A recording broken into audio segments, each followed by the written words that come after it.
नमस्कार, मैं विनोद कुमार शर्मा धर्मवाणी में आपका स्वागत करता हूं, अभिनंदन करता हूं। प्रिय साधकों, आपने पिछले एपिसोड में अध्याय 2 में आए हुए महत्वपूर्ण शब्दों की व्याख्या सुनी। अब आप अध्याय 2 का सारांश मैं कहना चाहता हूं। इसे आप ध्यानपूर्वक सुने और अपने मित्रों को जो भगवान में रुचि रखते हों उनको भी सुनने को कहें। अध्याय 2 में यह बताया गया है कि जिस युद्ध की तैयारी अर्जुन वर्षों से कर रहा था और जब युद्ध का समय आया तो उसके मन में युद्ध नहीं करने का विचार आया और युद्ध के दोष उसके सामने एकाएक आ गए, जिससे वो डिप्रेशन में चला गया। युद्ध से विमुख होना कायरता है और उसके मन में डिप्रेशन में कायरता के दोष को भी अच्छा मान लिया। यह मन स्थिति हर एक मनुष्य के मन में आती है। जब आप किसी एक बड़े कार्य को करने के लिए वर्षों से तैयारी कर रहे हों और जब उस प्रमुख कार्य को संपादन करने का समय आया हो तो आपको उसमें अनेक दोष दिखने लगते हैं, आप डिप्रेशन में आ जाते हैं। तो ऐसे विकट समय में आपको श्री कृष्ण जैसे मित्र की आवश्यकता होती है, जो आपके अपने कर्तव्य को निर्धारण करने में सहायता करें, वह कर्तव्य के मार्ग पर आपको आगे ले जाएं।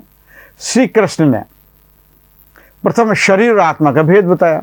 जो वस्तु नष्ट होने वाली है या जो शरीर कल नहीं था, आने वाले कल में जो वर्तमान में दिखता है और आने वाले कल में भी नहीं रहेगा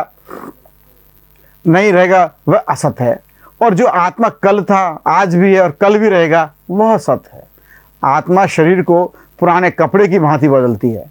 इस प्रकार हम पहले भी थे, आज भी हैं और कल भी रहेंगे, किंतु इस संसार में सत्य हमेशा रहेगा। जिन लोगों ने सत्य के लिए अपने प्राणों का त्याग किया वह सत्य हमेशा रहेगा।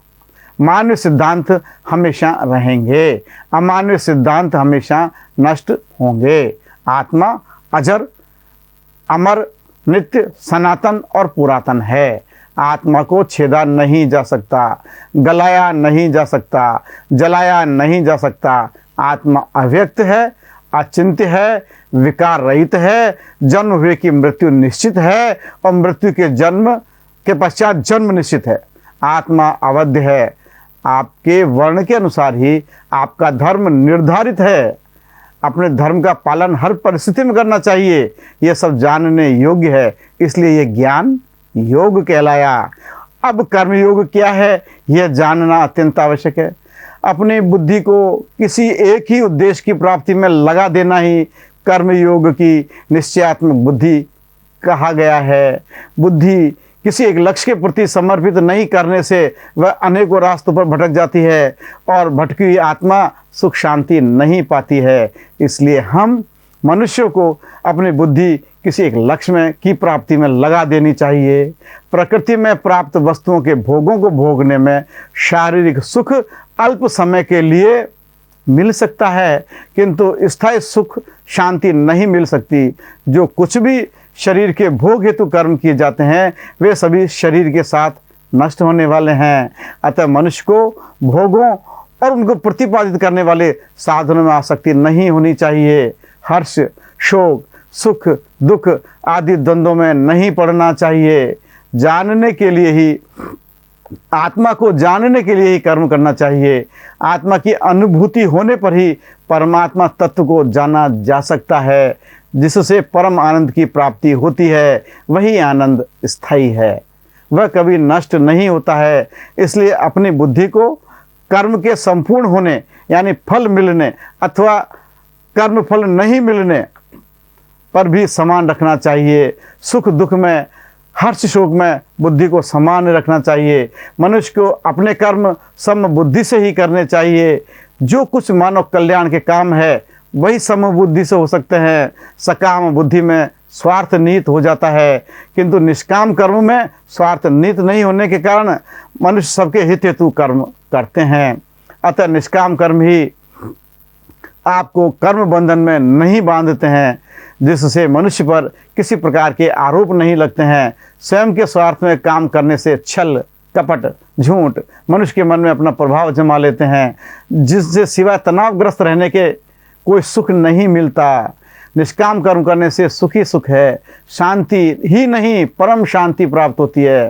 पाप और पुण्य में निष्काम कर्म दूर ले जाता है, जिससे क्योंकि मन बुद्धि आत्मा किसी का विशेष प्रयोजन नहीं रहता है, अतः वह पुनर्जन्म नहीं लेकर परमात्मा में ही विलीन हो जाता है। जब संसार का मोह समाप्त हो जाता है तो उसे संसार की प्रत्येक वस्तु से वैराग्य हो जाता है। वह किसी भी कार्य में लिप्त नहीं होता है और परमात्मा में स्थित हो जाता है। परमात्मा को प्राप्त व्यक्ति की क्या पहचान होती है? वह कैसे बोलता है, कैसे चलता है, कैसे उठता है, कैसे बैठता है? जो दुखों एवं सुखों से प्रभावित नहीं होता, जिसमें किसी वस्तु के प्रति लगाव, उस पर निर्भरता नहीं रह जाती, जिसे किसी प्रकार का भय नहीं है, जो कभी क्रोध नहीं करता है, जो किसी शुभ अशुभ वस्तु को प्राप्त होकर ना तो प्रसन्न होता है ना द्वेष रखता है, जिसकी सभी इंद्रियां उसके विषयों को गलत कार्य में नहीं लगाता है बल्कि शुभ कार्य में लगाता है, उसे इंद्रियों का नियंत्रण कहते हैं। जिसकी इंद्रियां नियंत्रित हैं वो हमेशा सब कर्मों में अपने इंद्रियों को नियंत्रित रखता है, उसका अंतःकरण शुद्ध रहता है। शुद्ध अंतःकरण वाले व्यक्ति की बुद्धि परमात्मा में स्थिर हो जाती है। जब सारा संसार सोता है तब परमात्मा को प्राप्त करने हेतु ध्यान द्वारा परमात्मा के परायण होकर कार्य करता है, तथा संसार के लोग जब जागते हैं तब वह कुछ नहीं करता हुआ प्रतीत होता है। ऐसा पुरुष परमात्मा को प्राप्त पुरुष है। ऐसे पुरुष को आप अपना आध्यात्मिक गुरु बना सकते हैं। किसी मठाधीश या आश्रम में ऐसा व्यक्ति हो ये जरूरी नहीं है। वह कहीं भी एकांत में, जंगल में, पहाड़ों में, बस्तियों में आपको मिल सकता है। आपको उसे पहचानने की आवश्यकता है। इस प्रकार आपने अध्याय 2 का सारांश सुना। यही सारांश रामचरितमानस का है। तुलसीदास जी का भी यही मत है। इस प्रकार इन दोनों ग्रंथों से प्रतीत होता है कि हमारी परंपरा भगवान शिव जी से होती, वाल्मीकि जी से होती हुई, व्यास जी, काकभूषण जी से होती, तुलसीदास जी तक और आज तक हम जैसे परमात्मा को जानने वाले व्यक्तियों तक चली आ रही है। इसी को पकड़े रहें, इसी में अपना कल्याण है। जय श्री राम, जय श्री राम। हरे कृष्णा, हरे कृष्णा। मित्रों, ये था आज का एपिसोड। तो कृपया सब्सक्राइब करें, लाइक करें और शेयर करें। जय श्री राम, जय श्री राम, जय।